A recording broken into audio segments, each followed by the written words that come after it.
cristianismo é um só. A mensagem de Deus para a humanidade é uma apenas: a lei de amor. E chegou à humanidade por intermédios de muitos mensageiros divinos, tendo seu ápice em Jesus, nosso mestre e guia.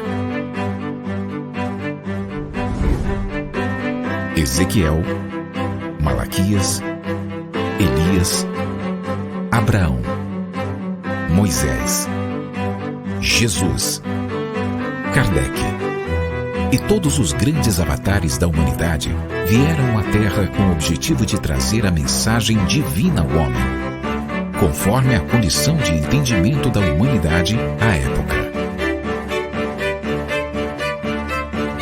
Conquanto cada um tenha trazido a parte da verdade divina, todos juntos são a representação do amor do Criador. Assim como eles, cada um de nós tem a sua tarefa para com a humanidade, que é reformar-se e trabalhar pelo bem do seu próximo. Amai-vos, eis o primeiro mandamento. Instruí-vos, eis o segundo.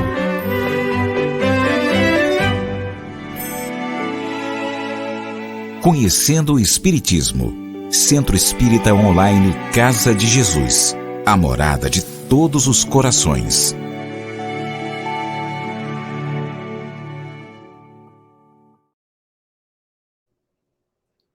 Olá, meus queridos amigos, sejam bem-vindos ao Centro Espírita Online Casa de Jesus, Conhecendo o Espiritismo. Sou Evelyn Freire e estou com você para nós darmos continuidade ao nosso curso de dialogador de reunião mediúnica. Para você que já nos acompanha, que já conhece o nosso trabalho, muito obrigada pelo seu carinho e pela sua confiança. E para você que está chegando agora, seja bem-vindo, seja bem-vinda. Aproveite e inscreva-se no nosso canal. Você terá a oportunidade de receber a atualização de todos os nossos cursos. Meus queridos amigos, hoje nós vamos trazer para você mais uma aula, a aula de número 28, e a aula de hoje é teórica, porque você sabe, o nosso curso sempre alterna uma aula teórica e uma aula prática. E nós vamos estudar hoje 2 pontos. O primeiro ponto é ausência de ostensividade e trabalho na reunião mediúnica. Será possível que uma pessoa que não apresente a mediunidade ostensiva, aquela bem caracterizada, essa pessoa pode trabalhar numa reunião mediúnica? Ou ela é destinada única e exclusivamente para quem apresenta essa ostensividade? E o segundo ponto que nós vamos trabalhar e estudar no dia de hoje é trabalhador do Centro Espírita e participação na reunião mediúnica. A seguinte pergunta: será que para que eu possa participar, trabalhar em uma reunião mediúnica em uma casa espírita, eu preciso previamente ser trabalhador da casa em alguma outra função ou não há essa exigência? Então, são exatamente esses 2 temas que nós vamos estudar na nossa aula de hoje. Então, vamos começar com o nosso primeiro questionamento. Somente aqueles que possuem alguma atividade ostensiva podem trabalhar nas reuniões mediúnicas? E a resposta é negativa, não. Podem trabalhar nas reuniões mediúnicas tanto os médiuns ostensivos como quem não detém esta faculdade. Dentre as funções existentes dentro das mediúnicas, há aquelas que não precisam ser desempenhadas por médiuns ostensivos, como os dirigentes, os dialogadores, os passistas e os que trabalham na sustentação fluídica da reunião. Isso é uma questão, uma preocupação que muitos têm. Inclusive, quando nós falamos em reunião mediúnica, naturalmente, as pessoas que estão ouvindo pela primeira vez a abordagem desse tema já acreditam logo que quem não tem ostensividade não pode participar. Então, isso é um engano, porque, na verdade, quando nós estudamos sobre as reuniões mediúnicas, e nós já tivemos a oportunidade de fazê-lo no início do nosso curso, nós percebemos que há outras funções que são desempenhadas dentro da reunião, onde não se exige para o seu exercício a mediunidade da forma como nós a conhecemos, de uma maneira mais caracterizada. Quem dialoga, quem dirige a reunião, os que ficam no apoio, ou mesmo se forem pessoas diferentes, os que aplicam passe, eles podem ter apenas a mediunidade que nós chamamos de natural, que é a intuição e a inspiração, que toda a humanidade tem, sem a necessidade da mediunidade provacional, que é a ostensividade, ainda para o exercício dessa atividade, que algumas pessoas vêm com essa sensibilidade mediúnica, algumas pessoas detêm essa sensibilidade e outras não. Para essas demais atividades, basta a mediunidade natural, que é exatamente a de inspiração e a de intuição. O dirigente encarnado, responsável da reunião e coordenar os esforços da equipe com união, fraternidade e amor, não tem necessidade de ser portador de ostensividade. Durante os trabalhos, precisará essencialmente da inspiração dos benfeitores espirituais, não devendo dirigir a atividade em transe mediúnico, mas em perfeito estado de lucidez. Com os dialogadores ou médiuns esclarecedores, a situação é similar. São mantidos sob a condução e a inspiração da espiritualidade durante o diálogo com os espíritos desencarnados, não lhes sendo recomendado, mesmo se portadores de mediunidade, realizarem o atendimento medianizados. O dirigente, ele está ali, ele precisa estar em completa lucidez, atento a tudo que está realizando, tudo que está acontecendo e sendo realizado na reunião, não havendo a necessidade dele ter uma mediunidade ostensiva. Ele não vai dirigir a reunião em transe mediúnico. Se isso acontece, está acontecendo de forma equivocada e é necessário que se reajuste. Se ele se coloca numa condição de mediunidade ostensiva, então que saia da condição de dirigente e ele passe realmente à condição de médium ostensivo para dar passividade. Claro que se ele tiver e apresentar alguma mediunidade, ele vai utilizá-la de forma a manter-se lúcido, por exemplo, uma vidência, uma audiência, isso ele pode fazê-lo, porque ele vai visualizar, ele vai ouvir, e isso não vai interferir na sua capacidade de raciocínio, na sua lucidez, na sua análise e no acompanhamento do que está acontecendo na reunião. Então, ele pode, mas não colocar-se em transe mediúnico e intercambiar uma comunicação e, ao mesmo tempo, estando na função de dirigente. Os médiuns esclarecedores, igualmente, eles estão todos ali, essencialmente, sendo inspirados pela equipe espiritual. A única função que realmente pede e exige a ostensividade é quem vai dar passividade para o espírito em atendimento, que são os médiuns ostensivos. Os chamados médiuns de apoio ou de sustentação, sendo responsáveis pela emissão salutar de pensamentos e vibrações de paz, exercem perfeitamente tais mistérios, tais responsabilidades, sem ostentarem a condição de médiuns. Qualquer pessoa, portanto, pode desempenhar tal atividade, porque o mais importante é a pureza e a nobreza dos fluidos emitidos, pois que melhor serão utilizados no amparo aos desencarnados. O que vemos, portanto, é que nem os médiuns de apoio, também chamados de médiuns de sustentação, apresentam essa necessidade. Eles estão ali doando fluidos, com os seus pensamentos todos direcionados para o desenvolvimento salutar, vibratoriamente falando, da reunião. Qual a necessidade de apresentarem mediunidade mais caracterizada? Nenhuma necessidade. Percebam, portanto, que nós, quando nos identificamos, portanto, quando estudamos sobre a mediunidade e nos identificamos com essa atividade, nós podemos desenvolvê-la, participar, sermos dos componentes de uma equipe, mesmo sem deter realmente essa mediunidade que nós conhecemos e identificamos como uma mediunidade mais forte, mais clara, mais perceptível por todos. Mesmo os passistas não precisam ser médiuns, pois os fluidos vitais e espirituais a serem doados não são exclusivos dos medianeiros, mas de todo ser humano. Nós já falamos isso lá no início, só reforçando que muitas vezes, atualmente, não se vê mais nas reuniões quase uma pessoa só com a função de médium passista.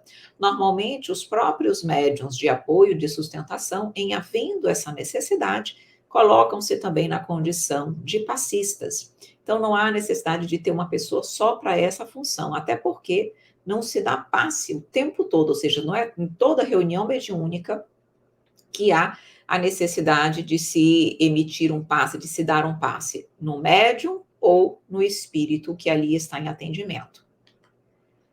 Lembremos das orientações do espírito Emmanuel, quando assevera depender o êxito de uma reunião mediúnica de 3 elementos fundamentais: o orientador, o médium e o assistente. Segundo o benfeitor, o primeiro é o cérebro que dirige, o segundo é o coração que sente, o terceiro é o braço que ajuda, mostrando para nós que não há nenhuma função mais importante do que a outra. Todas as funções são importantes e são necessárias para o êxito, para o sucesso daquela reunião mediúnica. Portanto, independente de apresentar essa sensibilidade mediúnica, nós temos condições de nos colocarmos à disposição de Jesus também na seara da mediunidade.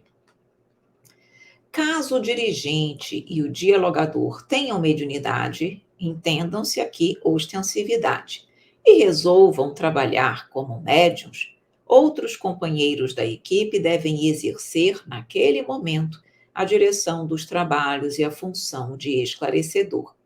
De outro modo, se optarem em permanecer na condição de dirigente e dialogadores, devem utilizar apenas as mediunidades que não lhes tirem a lucidez, como a intuição, a vidência, a audiência, mantendo-se, portanto, conscientes a tudo. A psicofonia apenas em situações excepcionais. Então, o que normalmente sugere-se quando o dialogador ou o dirigente apresenta ostensividade e identifica ali, por uma situação pontual, a necessidade de dar passividade? O dirigente ou o dialogador, percebendo, se for o dirigente, vamos primeiro para o dirigente, se for o dirigente, ele percebendo que há essa necessidade, ele vai, antes de dar passividade, ele vai transferir o comando, a liderança, a função de dirigente momentaneamente para um outro médium esclarecedor, para que ele possa, naquele momento, assumir a condição de ostensividade.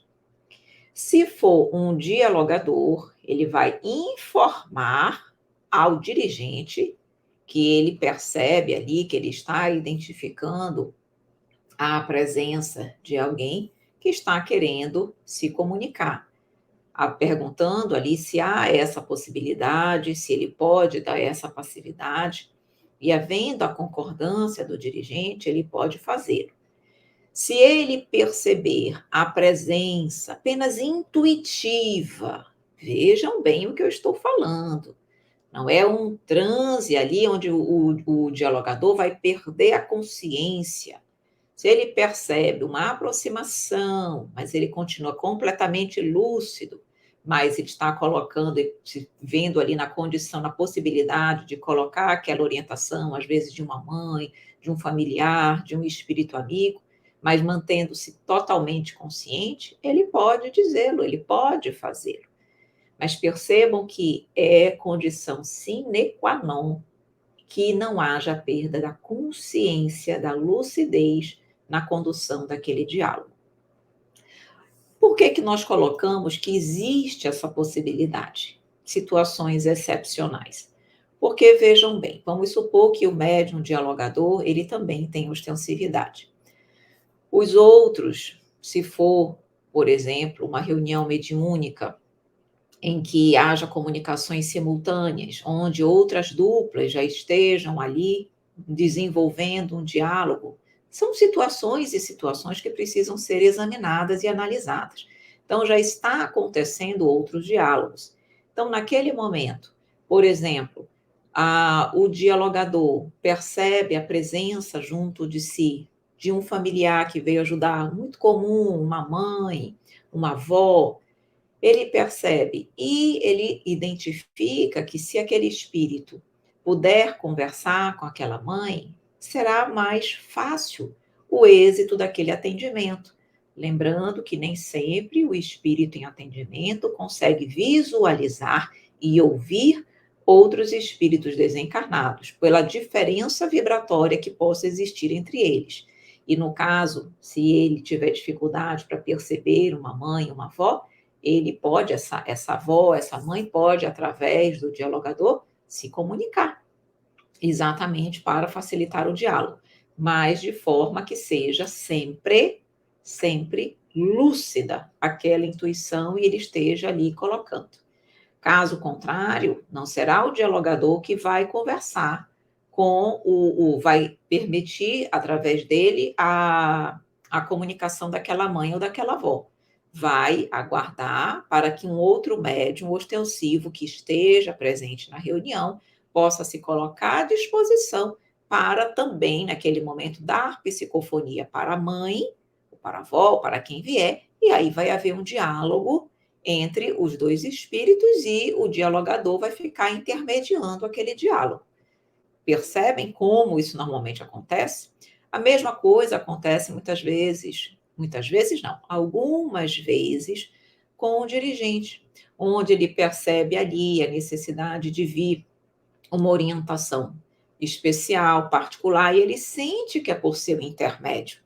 Não é algo que o dirigente diz, eu quero agora dialogar. Não.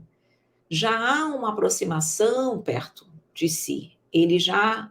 O dirigente já identifica que a espiritualidade conectou-se a ele, já há ali um desejo da espiritualidade para que uma determinada comunicação seja feita por seu intermédio. Se ele é médium, ele vai captar essas percepções.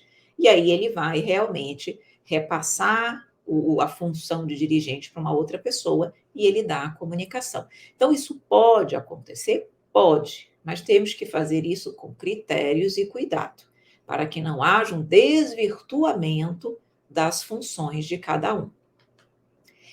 E agora vamos para o segundo ponto, para o segundo questionamento da nossa aula de hoje. Só aqueles que sejam trabalhadores do centro espírita podem participar de uma reunião mediúnica? É uma condição prévia, um pré-requisito para a participação numa mediúnica? Não necessariamente.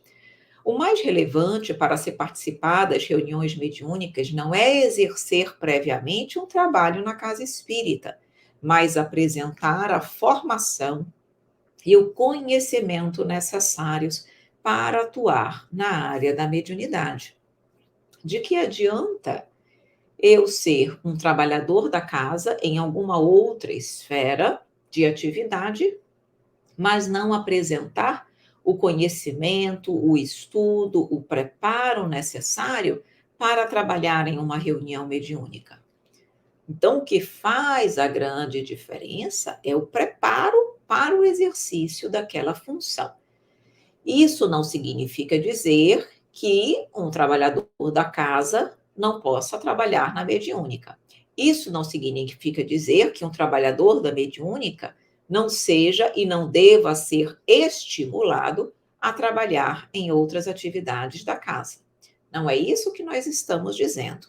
Apenas que não há essa exigência, este pré-requisito. Não raro, o interessado em desenvolver alguma atividade no campo da mediunidade chega às casas espíritas e se inscreve inicialmente nos cursos doutrinários, sem ser ainda um trabalhador, um seareiro da casa. Após a conclusão dos cursos, como o estudo sistematizado da doutrina espírita, o estudo de obras básicas, o curso de educação da mediunidade, a pessoa logo se candidata ao trabalho mediúnico, sendo com essa atividade que primeiramente se afina. Lembremos que as pessoas que chegam à casa espírita, elas chegam por várias razões. Há aqueles que já se identificam com a doutrina espírita, chegam à casa e já buscam logo, já procuram logo um curso para que possam iniciar, então, o estudo na seara espírita. Já adentram ali o estudo de uma obra básica, o estudo sistematizado da doutrina espírita, que chamamos de ESD, e aí é natural, é uma sequência natural. Irem essas pessoas posteriormente para o curso de mediunidade, teoria e prática, que é o curso de educação da mediunidade. Já falamos também isso nas aulas anteriores. E aí, isso é um curso, entendam, é um curso. Mas ele vai ter a oportunidade de conhecer o trabalho das mediúnicas e se identifica com esse trabalho. E quando sai do curso, ele já havendo condições, havendo a casa, tendo condições de aproveitar aqueles alunos, eles já serão inseridos na reunião mediúnica. E vejam, eles estavam ainda estudando, eles não tinham ainda se colocado à disposição para o trabalho caritativo. E já vão iniciar no trabalho mediúnico. Então, isso é possível? Claro que é possível. Eles se prepararam para isso também. Agora, que é o que nós vamos dizer na sequência. Conquanto não seja necessário estar previamente em uma atividade para participar da mediúnica, sugere-se a todos que nela estejam trabalhando possam desempenhar na casa espírita outras atividades caritativas. Na casa espírita ou fora dela, mais atividades com os encarnados. E por que, Evelyn, essa orientação? Reflitam comigo, meus queridos amigos.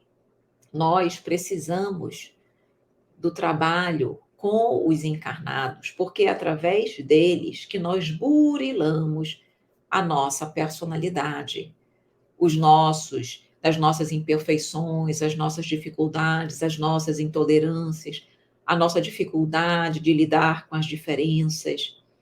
É no trabalho diário com os encarnados, seja no nosso lar, seja com os nossos amigos, seja no nosso trabalho, ou seja com uma atividade espírita, que nós mais facilmente somos testados. Porque é mais fácil dialogar com um desencarnado do que com um encarnado. Talvez você acredite e ache que não, mas é. Porque, de qualquer maneira, os desencarnados de uma reunião mediúnica já foram previamente preparados pela equipe espiritual para aquele trabalho, para irem à reunião. Então, eles já estão, de uma certa maneira, propensos àquele acolhimento, àquele amparo, àquele auxílio. E os encarnados, nem sempre isso acontece. Na maioria das vezes, não é assim. E nós somos chamados a lidar com o ser humano. Lidar com o ser humano é um grande desafio para todos nós. Então, há quem fique ali absorvido, um trabalhador fica absorvido apenas nas reuniões mediúnicas, esquecendo a necessidade da caridade para com os encarnados. Então, quando nós estamos ministrando um curso de mediunidade, de educação da mediunidade, Nós sempre fazemos previamente uma entrevista com os participantes. E uma das coisas que nós perguntamos é exatamente isso: se já são trabalhadores da casa ou se já exerce alguma outra atividade caritativa fora da casa, que não mediunidade, que não reunião mediúnica, exatamente para que nós possamos saber isso e possamos orientar nesse sentido. Não é que precisam sair correndo à busca de uma atividade, mas é algo que precisa ser pensado com calma, trabalhado, mas precisa ser efetivado. Não se deve estimular a caridade apenas para com os desencarnados, mas com os encarnados também, pois é no trato com o nosso semelhante que temos a preciosa oportunidade de aparar arestas, exercitar a fraternidade e a compreensão, evoluindo e depurando o nosso espírito. Portanto, se nós temos essa necessidade, se nós precisamos tanto da socialização para que tenhamos a oportunidade de irmos trabalhando em nós aquilo que precisa, então vamos também abraçar uma atividade com os encarnados. E aí é o caso, então, de avaliar aquela atividade com a qual a pessoa mais se identifica. Pode ser dentro da casa espírita ou não, mas não se limitar realmente apenas, única e exclusivamente, a um trabalho caritativo com os desencarnados. E com isso, meus amigos queridos, nós vamos finalizando a nossa aula de hoje. Deixo aqui para você o nosso muito obrigada e as nossas redes sociais. O nosso canal do YouTube, com todos os cursos que nós disponibilizamos para você, todos gratuitos. Basta que você procure a playlist do curso que lhe interessa. Temos o nosso perfil do Instagram, onde disponibilizamos os horários diários, os estudos diários para você. Como nós temos estudos todos os dias, através do Instagram, fica fácil você acompanhar qual o estudo daquele dia. Temos ainda o nosso canal no Telegram, ali você nem precisa buscar a informação, porque vai chegar com tranquilidade naturalmente para você através do canal do Telegram. Temos o nosso site, que é o site da nossa Casa de Jesus, do nosso Centro Espírita. Lembrando que ali você pode acessar os slides da nossa aula, mas pode acessar e buscar todas as atividades de assistência espiritual que a casa oferta e oferece para você. Somos uma casa espírita e temos, então, muitas atividades de assistência espiritual e também dos outros departamentos das casas espíritas para ajudar você e, de alguma forma, sanar a sua necessidade. Temos aqui 2 e-mails, o Evelyn, @ e o suporte, @. O primeiro é para dúvidas doutrinárias, o segundo para outros assuntos. E temos, então, ainda também o nosso WhatsApp e Telegram, para que você, se sentir necessidade e quiser entrar em contato conosco acerca de outros assuntos também, fique à vontade. Meus amores, meus queridos amigos, minha gratidão pela sua presença. Se você gostou da nossa aula, achou interessante o nosso curso de hoje, curta, é muito importante para nós. Se você, de alguma forma, ficou com alguma dúvida sobre o tema, pode deixar nos comentários do vídeo e vamos responder para você com muito carinho. E se você acha que este vídeo, que esta aula pode ser útil a alguém, compartilhe o nosso link. Meus queridos amigos, um grande beijo para você, um grande abraço e até a nossa próxima aula, com a permissão de Deus. Conhecendo o Espiritismo. Centro Espírita Online Casa de Jesus. A morada de todos os corações.